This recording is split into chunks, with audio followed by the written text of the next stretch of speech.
Elzeth, do you want to do a quick? Would you like to do a quick spiel about yourself first, and then we kick into the content, I guess?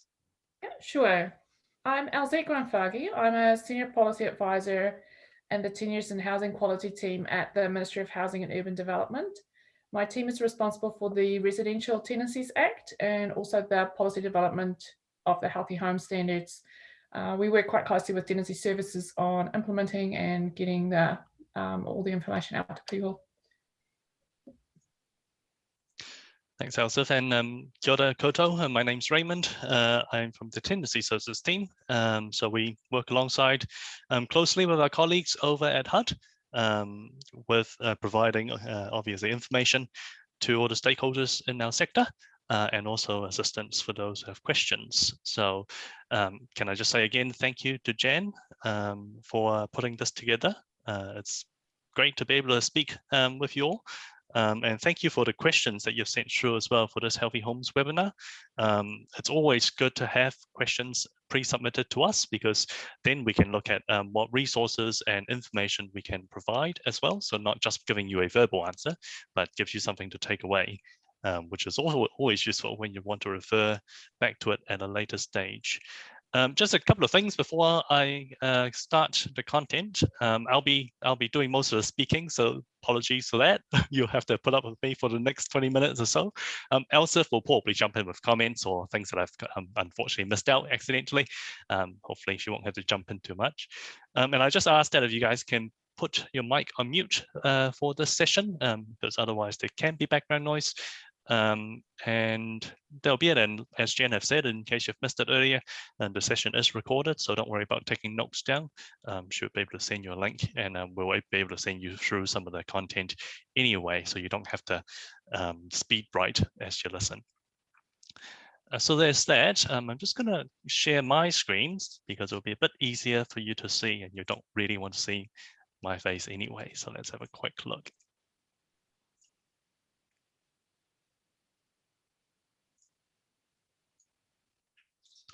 Hopefully you can all see the PowerPoints, which I've very quickly thrown together just some few slides for tonight. So in this presentation, we'll do a very quick overview of the Healthy Home Standards first. I'm assuming, looking at the questions that's been sent through, most of you at least have, the basic understanding of the Healthy Home Standards, which is fantastic. We'll just very quickly go through some of the key points, and we'll also then show you where to find information and resources that can help you with getting to understand and to comply with the standards. In the latter half of the presentation, we will answer the questions that you've pre-submitted. So we'll go through most of those. We got over 40 questions, so that's great. And we'll go through some of those tonight. If you have any questions, please, if you can just email it to your local PIA chapter or to Jan at the Federation, and then we can provide an answer tonight. We don't have the time to provide a live Q&A session. And also, like I've said before, if you submit a question to us, we can provide you with not just a verbal answer, but we can also provide you with resources, fact sheets, and tools that you can take away and refer to later. So that's always more useful. And as I've said, it's about 20 minutes of listening to me, so let's get started. Healthy Home Standards. The Healthy Home Standards became law on 1 July 2019. As I'm sure you all know, it introduced specific and minimum standards for heating, insulation, ventilation, moisture ingress, drainage, and draft stopping. It is a landlord's responsibility to ensure that the rental property is in reasonable condition and meets all relevant building, health, and safety standards, and this includes any of the regulations governing the Healthy Homes Standards. As landlords and property investors, I'm sure you would agree that by investing into your property, it is protecting the value of your property assets, and also it allows your tenants to better look after your rental homes, so that's also a good win. Here's just a quick recap of the 5 standards. You've got heating, so you must have a source of heating that directly heats the main living room to the required minimum heating capacity. For insulation, ceiling and underfloor insulation is not new. It's been required since 2019. And also, you may already have had some insulation installed before that, and we'll come to that in a second. Ventilation, and you just need to make sure that there's extractor fans in the kitchen and bathroom so that it can extract the moisture to the outside. Just a side note there, I've had questions asked whether you can install a shower dome, but that isn't compliant with the Healthy Home Standard by itself because it doesn't extract the moisture to the outside. So these extractor fans must also be ducted to the outside, and that's why then they'll be able to extract the moisture. Moisture ingress and drainage, that's just making sure that your gutter works, your drainage, your outlets, all of those are not blocked. And you also have to have a ground moisture barrier if you have an enclosed subfloor space. Draft stopping is quite simple. If you feel a notable draft, seal it. That's quite simple. And a good rule of thumb is if you can put a $2 coin, if people carry cash around these days, but if you can put a $2 coin in the gap, then it's too big. It's not reasonable, and just seal it. So those are the basics. You can find more information on our website if you want the details, and I'll show you in a bit where you can find those. In terms of compliance, obviously everyone's thinking about this now. As of 1 July this year, all boarding houses, except the Kāinga order and the registered community housing provider housing, must comply with the Healthy Home Standards. So that's all the boarding houses. And also from 1 July this year, all private landlords must also ensure the rentals comply within 90 days of any new or renewed tenancy. Otherwise, the final deadline for all rental homes is 1 July 2024. And for Kāinga order and community housing providers, their housing must comply by 1 July 2023.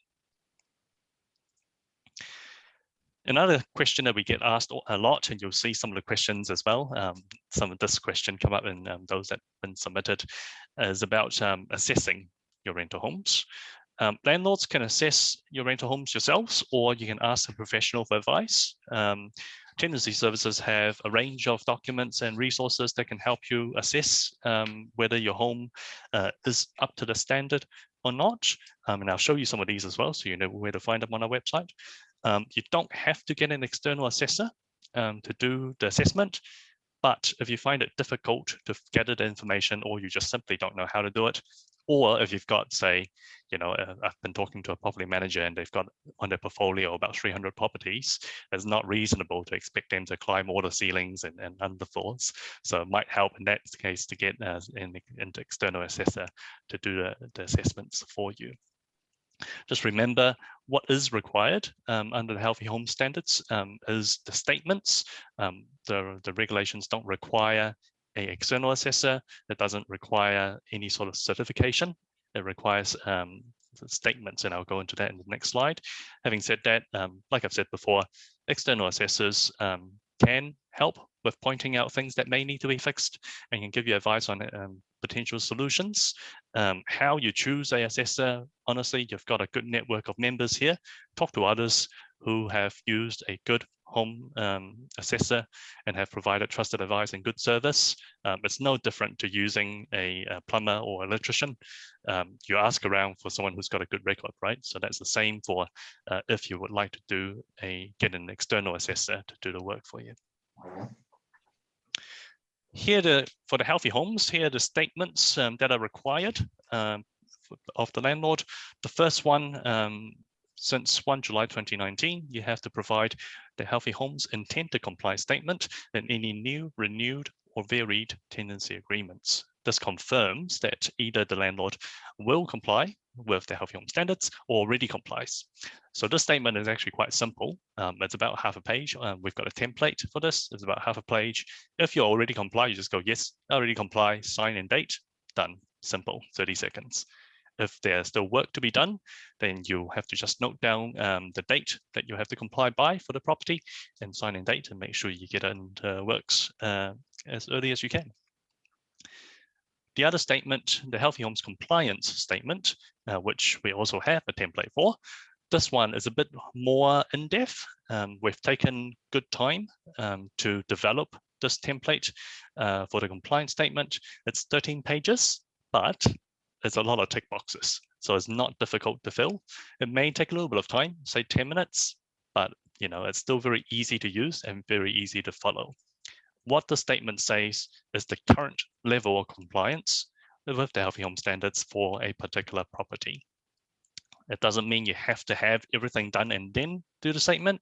It just says when a new, or for most new or renewed tenancies, you will need to provide the statement and give the tenants information about what the current level of compliance is for property.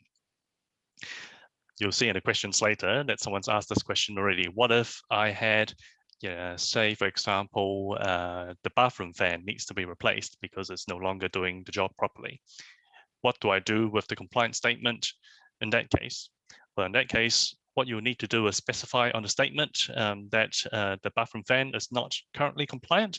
So you will take no, not compliant, give the tenant the statement, organize for work to be done to get the fan replaced. And then once it's replaced, and obviously you will know that the fan is going to be compliant in terms of spec, because you'll have the invoice and potentially some sort of user manual or spec sheet. Just retain a copy of those documents, and then just dig out that compliance statement again, cross out the no, check the yes, and let the tenant know this is now compliant. You don't need to redo the statement. You don't need to get your property checked again, because you know that from the product, the spec sheet, or from the invoice, it will say it is the specifications of the fan, or it will say it is Healthy Homes compliant. So you can safely rely on those and just specify that on the compliance statement that you've given the tenant. Exemptions, there's a little bit to read, and I won't go into the details tonight because you don't want to hear from me for 2 hours. And I'll give you a little bit of homework to do as well if you're interested in this area. We've got detailed explanation of those on our website and in our guidance document, and all the requirements that you must meet for the specific and the general exemptions. So there are 3 general exemptions to the Healthy Home Standards, which may apply in some situations, either to the whole standard or parts of the standard. And also of the 5 standards that I've mentioned before, other than the draft stopping standard, all the other standards also have specific exemptions, which may apply to the whole standard or parts of the standards. Honestly, if I go through all the exemptions, you would have forgotten in 5 minutes. So I'm going to show you where you can find the information on our website, and you can print out the guidance document and have a read. It's very detailed and clear. If you do have further questions, then I'll show you where you can find assistance for those. Now, here's some websites, which, like I've said before, we'll send it through to you. So don't worry about jotting down all the horrible HTTP website links. And also what I'm going to do before we jump into the next part, which is your questions, I'll show you these websites, and I'll show you some information on our website as well, so you can see where to look for those. So if you bear with me for a second with some magic, you should see the website. Am I getting nods? Hopefully. All right, I see Elzeth giving me a small nod. Okay, go. Great. We'll start with your website then, Elzeth. This is the Ministry of Housing and Urban Development website on Healthy Homes Standards. So like Elzeth have said, they lead the policy with anything to do with residential housing. So here you have good information on the Healthy Home Standards from them.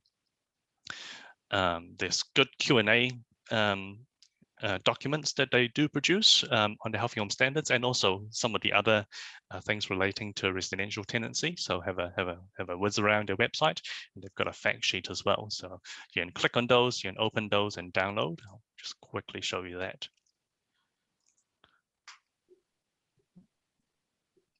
There you are. It's very comprehensive usually, and it's got lots and lots and lots. So as you can see, they've listed some very common questions, and they've given you a response. So if you have a question in mind, check this website out.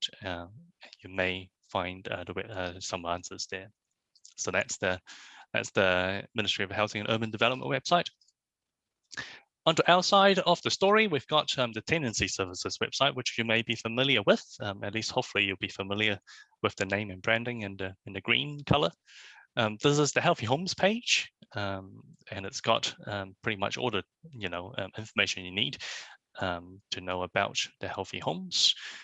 Like I've said before, we've got guidance documents and fact sheets as well. So if you click into here, you'll see we've got fact sheets here. Each of these standards will also have a guidance document, which I'll show you in a second. And if I can, I don't know how I can make this toolbar disappear, but there we are. So we've got a fact sheet, just a really quick summary of the Healthy Home Standards. It will, I assure you, there is content on the second page. My internet's just a bit slow tonight. I think everyone's streaming YouTube stuff at the moment. So I assure you there is something on the second page. It's not a blank page. If you click into our, let's go onto the exemptions and the other parts first. So I've talked about exemptions. Here you'll find the 3 general exemptions to the Healthy Home Standards and what you'll need to do in order for an exemption to be valid in your scenario. With any exemptions, I should mention, you need to retain any evidence to show the exemption. We don't issue you a certificate to give you the exemption. You don't need to get, you can use information and advice provided by industry practitioners, such as a heating installer or an electrician for installing fans to provide evidence of any exemptions, but it's up to the landlord to declare the exemption and the details of the exemption in the Healthy Homes Compliance Statement. So that's what you need to do. If there is an exemption that applies, you need to have all the documentation evidence on file and readily available on hand. And all you need to do then is to specify the details of the exemption in the Healthy Homes Compliance Statement. There's also specific exemptions as well in 4 of the standards, and I'll show you that in a minute. Show you very quickly the compliance time frame again. Here you go, in case you have forgotten when you must comply. And the compliance statement that I've mentioned before, and there's 2 of them, the intent to comply statement and also the compliance statement. So if you click onto this page here, compliance statement, and go all the way down the bottom, you'll find these downloadable resources, and these are the templates for the statements. Make sure you're using the right ones, because for boarding houses, there could be a different statement. The compliance statement, I've said before, is quite comprehensive. If I can, again, make this disappear, there we are. So as you can see, it's a lot of writing, a lot of reading, but the parts where you have to fill in, there's not actually a lot. So if you just, take a couple of hours out and just read through it and complete it, it's not difficult. Checking your insulation, all you need to do is find that manhole stowed away in a cabinet somewhere, and just poke your head through. You will see those sheets stapled to the beam. Unfortunately, I had a leak in the house and I had to go into the ceiling, but now I know my insulation is perfectly fine. So there's some bonus in having a leak in the ceiling. And it's the same thing if you have a subfloor. Just there's usually a gate somewhere. You just poke your head through the gate and see if you've got underfloor insulation and a ground moisture barrier. Now, other than these documents, there are other tools on our website which are quite interesting. So as I've said before, for most new or renewed tenancy from 1 December last year, you will need to provide a statement, the Healthy Homes Compliance Statement. Well, if you're not sure if you need to provide a statement or not with your tenancy agreement, look for these online tools that we have. You can either access it through the Healthy Homes page, or there's a link on our front page under useful resources and tools. All you do with these tools is you just click through and select the answer until you get an answer at the very end. So say, for example, if I've signed an agreement today, that'll be on after 1 December. Say I signed it for a 12-month fixed term. When did it start? It started, because it's going to start today, it'll be on or after 1 July. And I said it was a 12 months fixed term. So is it a fixed term of 90 days or longer? Yes, it will give you an answer. So these are what we call online tools on our website, and there's multiple of them. It's not just for healthy homes. There's some other ones as well on other topics, but it gives you some very simple way of finding out if you need to provide something or what you can do in a certain situation.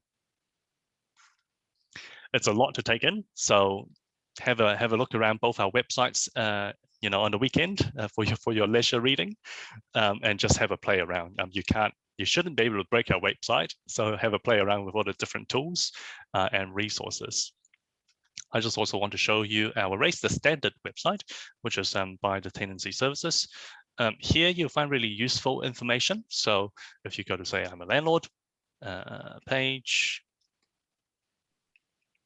we've got a short guide. Let's go down here.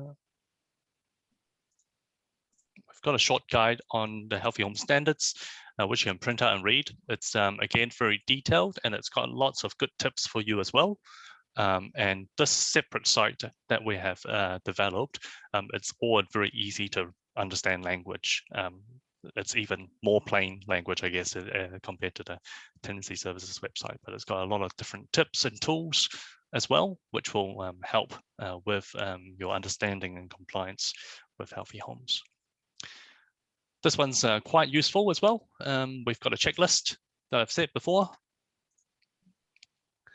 You can just download this and go through and tick yes or no. If everything is in the yes box, then congratulations, it's going to be a very simple job filling out your compliance statement because everything is compliant. So you just go through and look in to all the different areas of this page or document, and it'll take you through the 5 standards. So we've got these easy to use tools, hopefully makes your journey a little bit easier. Now before one last, and I promise, one last page I want to show you because I believe this is very useful. Not in our Healthy Homes section, but in the Starting a Tenancy section and under Tenancy Agreement. This is something that a lot of people are getting confused about, and not just here people who are private landlords, but also in in the business end of things with property managers and a lot of tenants as well. Now with the differences between continuing a tenancy, so that's for a fixed term continuing to a periodic tenancy, for extending a tenancy for fixed terms, for varying a tenancy or for renewing a fixed term tenancy, it may have different impact on the Healthy Homes compliance date. And also to note, it may also have impact on the Residential Tenancies Amendment Act 2020 and which of the law changes that apply. I won't go into detail. This is your homework for tonight or this weekend. Go into our Tenancy Services website. Under Starting a Tenancy, you'll find Making Changes to a Tenancy Agreement. These are what we call another type of tool, I guess. It gives you a good explanation of what happens. So say, for example, if we go extending a tenancy. Extending a tenancy for Healthy Home compliance. Extending a tenancy, fixed term tenancy, does not change the Healthy Homes compliance date. So it'll give you information there, and it'll also tell you what happens with the RTA changes. But that's not the topic or not for tonight. So I'll leave you guys to have a look at that over the weekend or in the coming weeks. You can extend all of those, and then you can have a read at the differences between these different types of changes to a tenancy agreement, and then you can see what happens. And there's for some of them, there's a little bit more because unfortunately it's very complex. But have a read. Once you've had a read, it should be fairly simple to understand. Okay, so that's all the boring stuff. We'll get to your questions now, I think. So we've got, like I've said, we've got over 40 questions submitted, and we've selected most of them out, and those that are to do with healthy homes, we'll have a crack at. If you do have any other questions relating to healthy homes, send it through to your local property investors association or to the Federation, and then we will have those answers and additional resources to help you through. Right, so some general questions first. We've got these ones here. Is there a common sense approach permitted with healthy homes assessments? The answer is the current regulations are what you have to comply to. Common sense could be different to everyone as well. So if you know you're compliant with the current regulations, you know that you can safely rely on the fact that you will then comply and you have fulfilled your responsibilities. So it's always best, well, it's not best, you have to comply to the current regulation. So that's as is today. We've got another one about brand new properties with CCC and they're still failing healthy homes checks. So with properties, obviously they're built to the building code, but there are things in the building code that are not required, but are required under the healthy homes standards. So all residential housing must comply with all the relevant building, health and safety standards. And this includes the healthy homes standards. We were talking with Elzeth before, and we found a really good example in the building code. Heating is not one of the mandatory requirements, but obviously with healthy homes, it is. So that's a really good example to understand why there may be some differences in the requirements. Make sure your properties are compliant with the healthy home standards, in addition to any other standards that are governed and laws and bylaws that governs rental homes. And the compliance deadline for properties leased to Kainga order, that's, as I've mentioned before, that's 1 July 2023. Okay, so these ones are about assessors. A number of new businesses or businesses have sprung up offering advice and certify healthy homes, but they're not registered or licensed. That is correct. Because I've been looking at healthy homes for over a year and you've been listening to me and now know where to find the checklist, you can be an assessor for your own home as well. Like I've said before, you don't have to get an assessment, but it can help if you get industry experts to give you a hand with identifying any issues and offering solutions. It's again no different to getting a licensed plumber or a certified electrician. Ask around. You've got a whole wealth of network. Go to Jan. I'm sure she'll be able to, point you to a few people. Otherwise, on our guidance documents, on the final page, there are web links to industry bodies. So, such as the Licensed Practitioners Board, you can find licensed practitioners there to help you with, whatever is relevant. So ask around, and also, it may pay to get a second opinion. So get a couple of quotes if you need to have a job done. I have a report from my Healthy Home Assessor to prove we're compliant with standards. Do I still have to complete a Healthy Homes compliance statement? Simple answer is yes. Like I've said before, it's up to the landlord to ensure that the compliance statement is provided in the tenancy agreement. You don't have to use our template documents. You can provide your own statement as long as you're confident and comfortable that you have provided all the information required by law. We have taken a long time to develop the 13-page document so that you, by using it, will know that you do comply and have fulfilled your legal responsibility in the information supply. So we do definitely recommend you use it, but you don't have to use our templates if you don't wish to. Healthy Home Assessor failed the initial checks. I've now done what I need to fix. Do I need to get another report or get another check? Simple answer again, no, you don't have to. If it's, for example, like I've said, the extractor fan in your bathroom, it may say that, extractor fan diameter 150 mil. You'll know by having read that, that it will comply with the standards. Then you can just stick out your compliance statement again, cross out a no, tick yes, and say we have fixed it on this date, and then sign and date, give a copy to the tenant. And for example, if it's a heat pump that you've installed, it might pay to give them the user manual as well, so that they know how to use it and maintain it, and then just file those on record. We've got a lot of questions on heating, so let's have a look. If an existing heat pump can maintain 18 degrees throughout winter and the tenants are willing to confirm this in writing, can this comply with healthy homes? So the heating standard requires a source of heating, so a acceptable type of heater that can directly heat the main living room to the minimum requirements in terms of heating capacity. You will have to comply to that. So you have to first work out the heating capacity required, because that's actually a field that's required on the statement anyway. So you need to give us the number in kilowattage, work that out, and then you'll have to look at your heater that you've got in the main living room and see if that meets the requirements. If an existing heater meets the rule for a qualifying heater, and if you want to find out what a qualifying heater is, it's on our website. That's more homework for you to do. And is at least 90% of the required heating capacity, do I have to show the calculation in the statement? So the question was, do I have to handwrite the calculation to work out what is 90% and have that in the compliance statement? If you have a look at our compliance statement, there's an example there in the statement itself on what happens if you fall into this. There's a box for what the kilowattage is for the required minimum heating capacity. And if you've got existing heating, you just need to declare what that heating capacity is, and you can write down whether it's 92% of the requirements or whatever. So look in the statement, there's an example in there. The report from the heating assessment tool, which I was going to show you, but I've forgotten. I'm sure you know what our heating assessment tool is.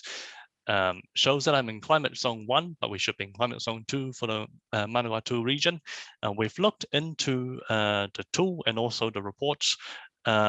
We've had a look, and there's no difference in terms of the tool, the result that the tool gives you. If you have used the measurements correctly and have selected the right zones for where you are located or where your property is located. So there's no, so the person who sent through that question, don't worry, it's all fine. You can safely rely on the results of the tool. Just to mention, the heating assessment tool is a lot easier to use than the actual heating formula. I'm not sure if you've seen the heating formula in the regulations. If you're really keen, it's Schedule 2 of the regulations. And unless you are a maths genius, you will struggle to understand. The heating assessment tool is built on that formula, and it gives you quite an easy a solution to find out what your required heating capacity is for the main living room. As long as you use the tool in good faith by providing accurate information and measurements, you can rely on the results of the tool. I'll just add, the zones are based on what's in the building code, and the requirements for ceiling and underfloor insulation is exactly the same for zone 1 and zone 2. So it shouldn't make any difference to the output that the tool provides. Perfect, thanks, Elzeth. The next one, it says, again, focusing on the heating assessment tool, why does it not take into the cabinetry in the kitchen when you're finding out the measurements for the dimension? So looking at this tool here, I've got some cheat notes that I've written down because I know that I'm not going to remember the answer to all 27 questions. But the space taken up by the kitchen cabinet and furniture, appliances must not be deducted from the living room when calculating the required heating capacity in the area. These items may take up space, so like a large double door fridge or kitchen cabinets, but they may not remain the same over time. And it's also difficult to take into account when working out the floor area for the main living room. And also just remember, these items are not designed to limit heat transfer between the interior of the and the room. So when you're looking at the main living room, and if that includes the kitchen, you can't exclude kitchen cabinetry. It's just like saying if your main living room is the lounge, you can't exclude the floor area that your sofa takes up. So it's a similar idea. Next question. Some electricians use a different calculation to the heating formula in the regulations when advising what size heat pump to install. So we have to be very clear to comply with the Healthy Homes standards. Landlords or external professionals, heating professionals, must use either the heating formula in the regulations or use the heating assessment tool, which is based on the regulations, to calculate the minimum heating capacity required for your main living room.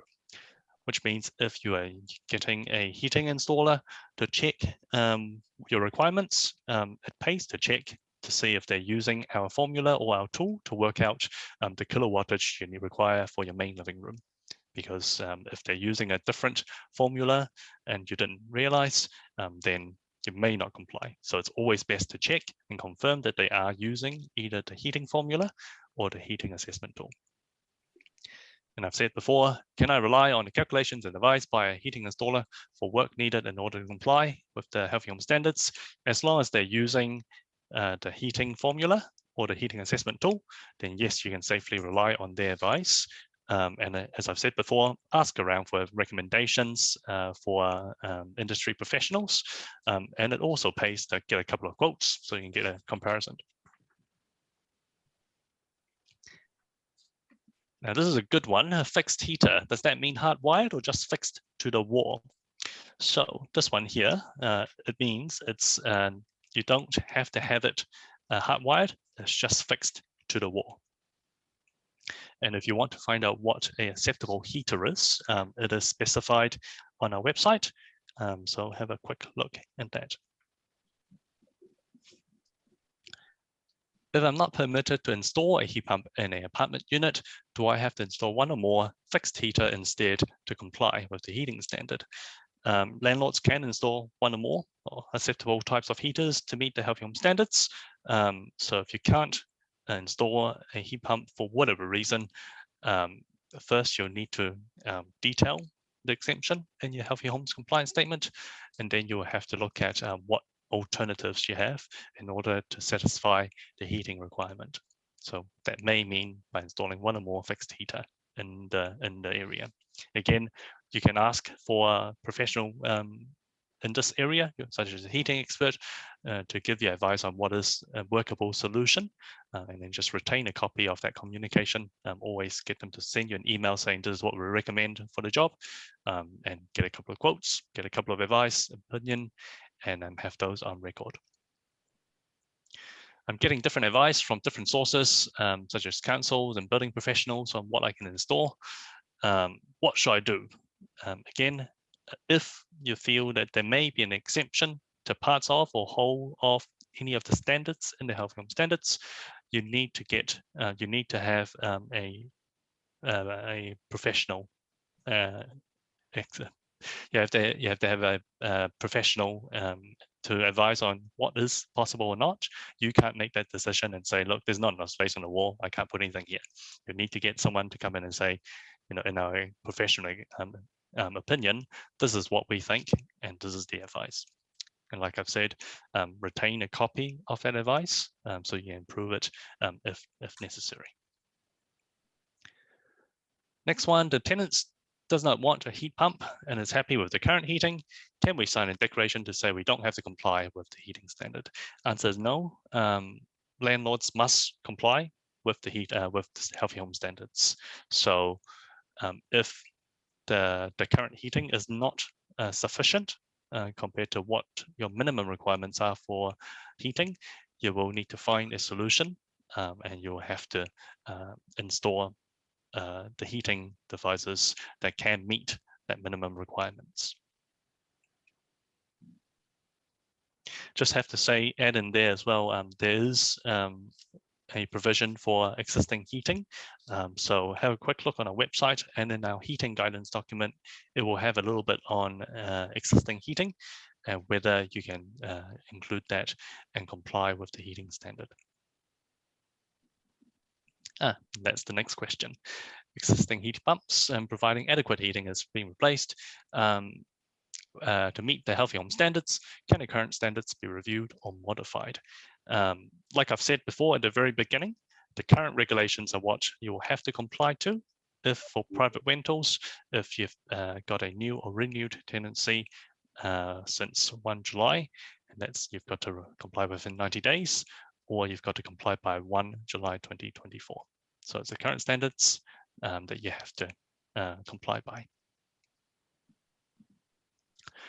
The Healthy Home Assessor says the main living room is the largest room in the house, which in an example is the kitchen and lounge, dining combined, and not the lounge. And we get this a little bit sometimes.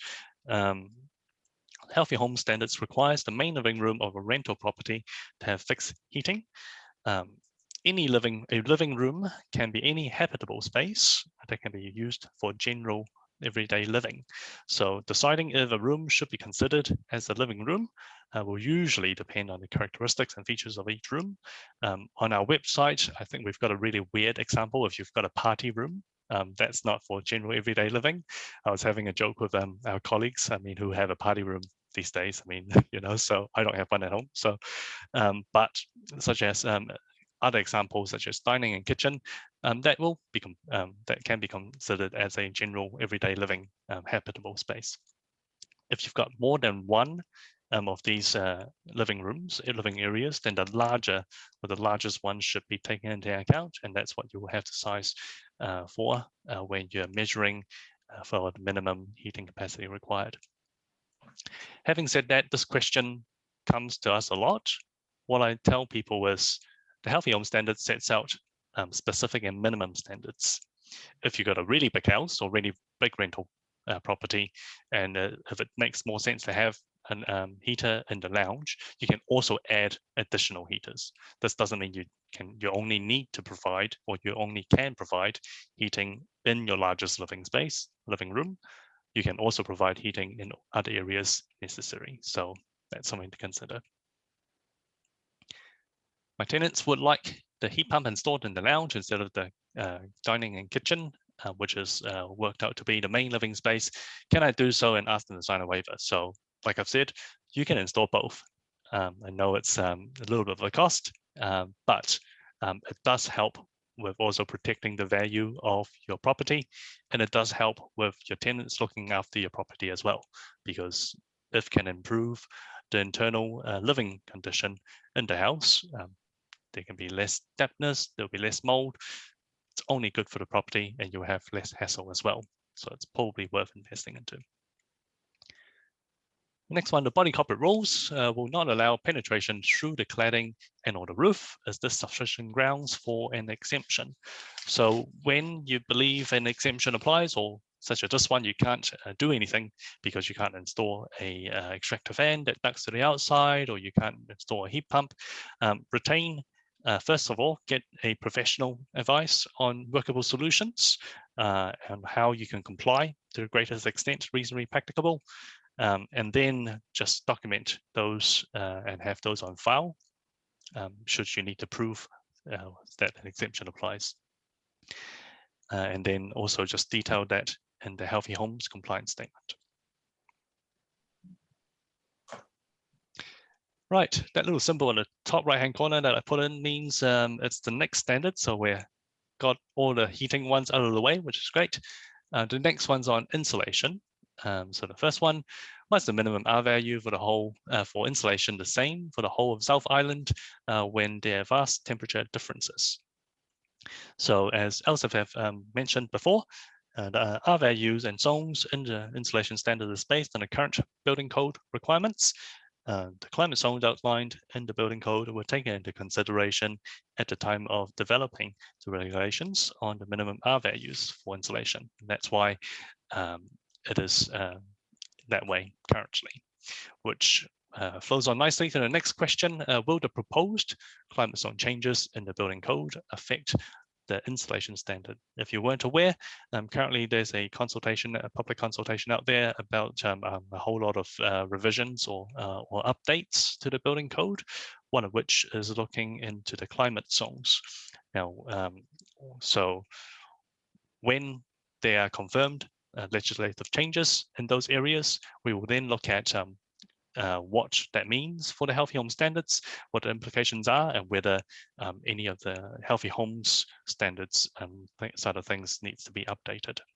I was saying to a property manager yesterday, legislations and regulations do change. Just look at the RTA, they do evolve over time, and it's a good thing that they change, because in my mind personally, if a legislation or regulation stays stagnant, it's not relevant, it's outdated. Changes will only make it more relevant to the current environment in the market. So when changes happen, say for example in the building code, we will look at the implications and what that means, and then we'll have further information on that should it happen. The next one, the installation installer advice. We need to install new or to top up installation when they've already been in and done so earlier. So this may be a question about if someone have topped up or installed insulation before 2016. They've done the ceiling, they've done the underfloor, and then they're going through a healthy homes checks now, and then they're being told that they're not compliant. That's because through the Healthy Home Standards, additional requirements are there now for insulation. So you may need to top up your existing insulation if you've done so, if your insulation was installed before 2016. Have a look again on our website. There's a couple of areas that you should look at. One, obviously under the Healthy Homes section. Under the insulation section, you'll find all the current regulations for insulation. There's also information on existing insulation. So if you go into maintenance and repairs, you'll find under there the current insulation regulations. A couple of pages for you to have a look at. Ventilation, there's a couple of questions here as well. For this example that was sent through, there's an opening window behind a cooktop which cannot be moved without substantial building work or rewiring. Do we still have to install an extractor fan even if it blocks the openable window? And I'm going to sound like a recording machine, but seek professional advice. If you are unsure about what a workable solution is or how to comply, get a building professional or one of the licensed professional, for example, to come in and give you an advice on what you need to do in order to comply.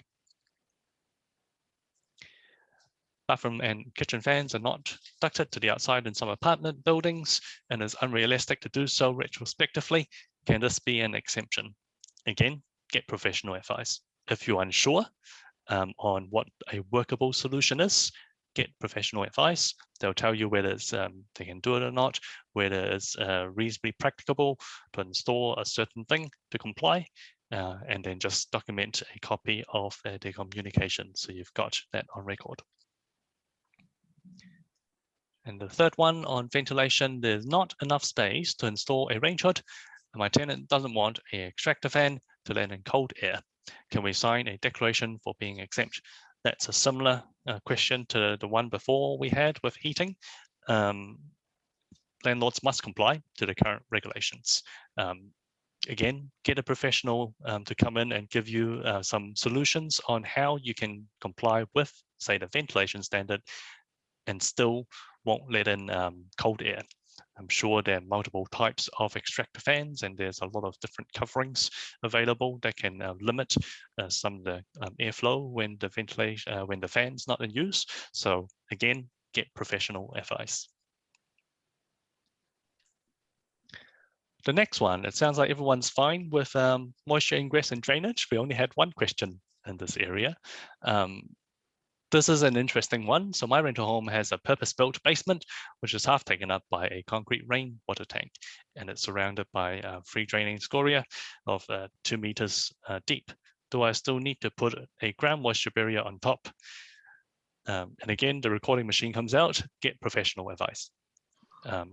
If you have an enclosed subfloor, you do need to comply with the Healthy Home Standards, but you may just need to have a get a professional to have a look at whether by having, say, for example, in this scenario, a ground moisture barrier on top of your rainwater tank, whether there's going to cause any other issues or concerns or maintenance problems for the tank.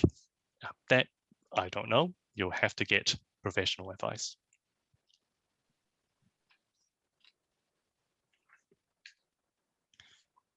And this one's on drafts stopping. Where are we on my cheat notes right here? Okay, so my rental homes, I believe these questions are probably from the same person maybe, but we'll have a quick look. My rental homes were built with louver windows, and the assessor says all must be replaced because some have more than 3 millimeter gap. Again, landlords must comply to the current regulations.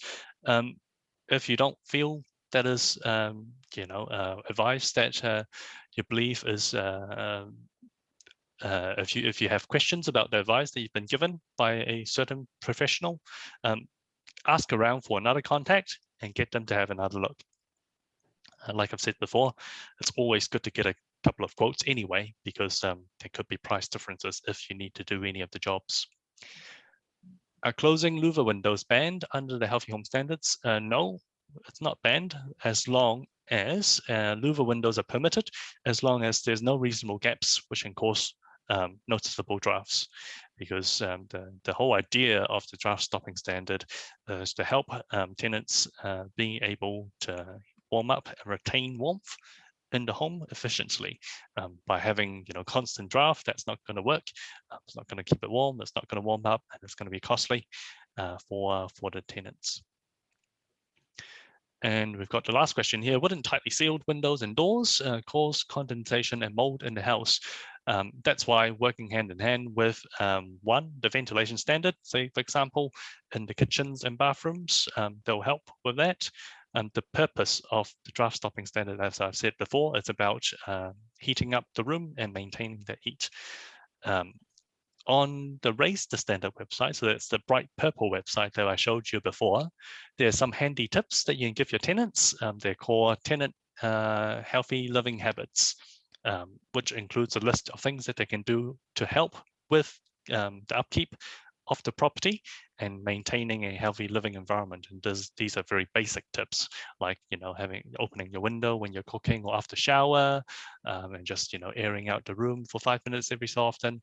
So those are really simple and practical tips that you can provide your tenants as well, just so that they know how they can help with achieving a healthier home. Now, I know I've gone a long time, and I've gone over the 20 minutes that I've promised.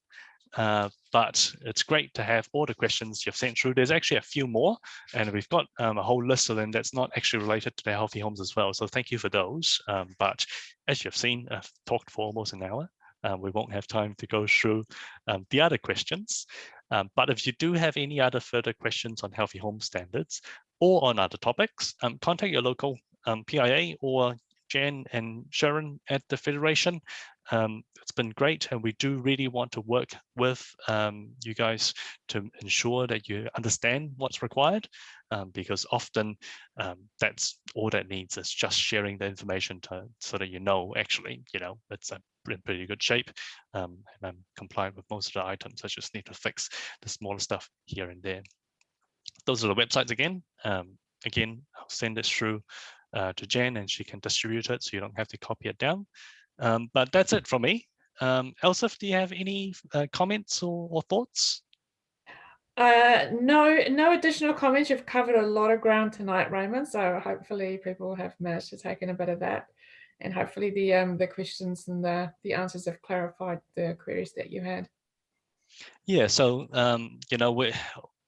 we've not been able to cover the questions in a lot of details, particularly some of them, because there's obviously a time limit, and it's and I don't really want to be talking for 2 hours. So we will we'll wait and see if there's any other further questions that are sent in. And Jan, if you would like to send those through to Elzeth and I, say over the next couple of weeks, we will add those answers to a document, and we can provide a written response to the questions after that. So then you can feed that back to those who have submitted a question, and they've got a bit more to go off, and I'll include some web links in there as well, so people can refer to the relevant sections of our websites, so that they can better understand the healthy home standards.